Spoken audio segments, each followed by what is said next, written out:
Merhaba arkadaşlar, Leyla ile Yemek Saati adlı kanalıma hepiniz hoş geldiniz. Evet, bugün sizlere lotus kremalı cheesecake tarifimizden vermek istiyorum. Evet, herkes paylaştı, ben biraz geç kaldım ama inanın bana en lezzetlisini yaptım diyebilirim arkadaşlar. Muhteşem ve orijinal bir lotus kremalı cheesecake tarifi duruyor şu an karşınızda. İnanılmaz lezzetli oldu. Mutlaka ama mutlaka bu tarifi yapmanızı tavsiye ederim. Hadi hemen tarifimizin yapılışına geçelim. Cheesecake'imizin tabanı için lotus bisküvileri un ufak olacak şekilde eziyoruz. Ve böyle üzerine süslemek için az bir miktar kenarda ayırıyoruz bu bisküviden arkadaşlar. Yani yağlamadan ayıralım. Ayırdıktan sonra geri kalan kısma da şöyle erittiğimiz tereyağımızı katalım. İyice karıştıralım. Yağla bisküviler iyice karışsın. Sonra da kalıbımızın içine dökelim. Spatula ile de böyle bastıra bastıra düzlenmiş alt güzel bir taban elde edelim arkadaşlar. Kalıbınızın etrafına da folyo geçirmeyi unutmayınız.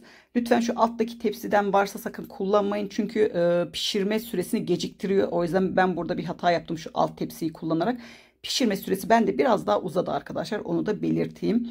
Evet, şimdi iç malzemesi için çırpma kabımızın içine yumurtalarımızı ve şekerimizi alıyoruz. Pürüzsüz olana kadar çırpıyoruz. Sonrasında da geri kalan tüm malzemeleri ekleyip tekrardan çırpma işlemine devam ediyoruz. Şunu da söylemeden geçemeyeceğim. Avrupa'da cheesecake'ler genelde kuakla yapıldığı için Türkiye'deki arkadaşlarımız çok zorlanıyor.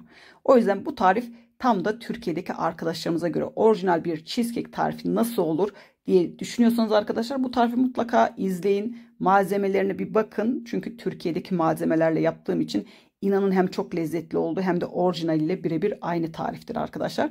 Sadece kuakın anlamını çoğu arkadaş bilmiyor ve karıştırıyor. Başka bir malzemeyle karıştırıyor. İşte ona mutlaka dikkat ettiğiniz sürece harika cheesecake'ler yapabilirsiniz. Evet, iç malzememiz de hazır. Şöyle karıştırdık. Şimdi kalıbımızın içine dökelim arkadaşlar.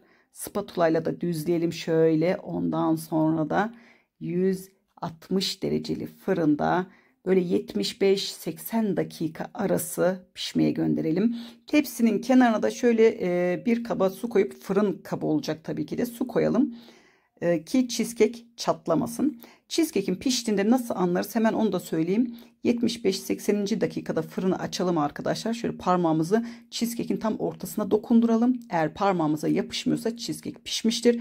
Yapışıyorsa pişmemiştir. Pişirmeye devam edelim. Cheesecake'imiz pişti.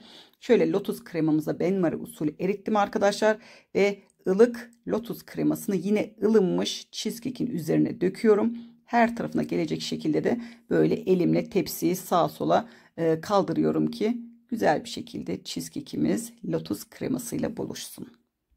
Lotus kremasıyla buluşturduğumuz cheesecake'imizi buzdolabına koyuyoruz arkadaşlar. İyice soğuduktan sonra buzdolabına koyalım. Bir gece mutlaka buzdolabında dinlenmesi lazım. İnanın bir gece buzdolabında dinlenen cheesecake'ler daha da lezzetli oluyor. Bunu da söylemeden geçemeyeceğim. Bir gece boyunca buzdolabında dinlendirdiğimiz lotus kremalı cheesecake'imizin kenar kalıplarını çıkartalım. Şöyle kenarlarını süslemek için yine lotus kreması kullandım. Böyle daha hoş, daha güzel gözüküyor arkadaşlar sunum konusunda. Sonrasında şöyle üzerine de hafiften lotus kreması sıkıyorum ki o üzeri için ayırdığımız bisküvileri döktüğümüzde ve dilimlediğimizde dökülmesin diye. Şöyle üzerine ayırdığımız hemen lotus bisküvilerimizi hem ortasına hem kenarlarına gelecek şekilde güzelce dökerekten lotus kremalı cheesecake'imizin süslemesini bitiriyoruz. Güzel bir püf noktasıyla geliyorum şimdi. Cheesecake'i dilimlerken karameli kremasına karışmasın diye ne yapabiliriz diye soracak olursanız bıçağınızı mutlaka ısıtın arkadaşlar ocakta. Sıcak bıçakla cheesecake'inizi kestiğinizde inanın hem üstteki tabaka karamel olduğu için ve hani yapışkan olduğu için bıçağınıza yapışmayacak, hem de kremayla karameli birbirine karıştırmayacak. Bakın şimdi burada bıçağı ısıttım, kestim ama ikincide ısıtmadım. Bakın şimdi hemen kreması karamelin üzerine çıkıyor. Görüyor musunuz? Bakın bu şekilde oluyor. O yüzden sonrasında her bir dilimde tekrardan bıçağı sildim ve ısıttım ocakta arkadaşlar. Ve daha hoş dilimler elde ettim. O zaman inanın bana kreması kesinlikle karamelinin üstüne çıkmıyor ve çok hoş dilimler elde edebilirsiniz. Evet, cheesecake'imiz nasıl? Arkadaşlar gerçekten yorum ve beğenilerinizi bekliyorum. İnanılmaz güzel, çok lezzetli oldu. Alman pastanelerinde satılan hazır lotus kremalı cheesecake'in birebir aynısı. İnanın, hem çok lezzetli, hem çok basit, hem çok güzel, gösterişli, harika bir lotus kremalı cheesecake duruyor şu an karşınızda. Evet, böylesi güzel tariflerin devamı için tekrar söylüyorum. Lütfen tariflerimizi paylaşmayı, beğenip yorum yazmayı unutmayın arkadaşlar.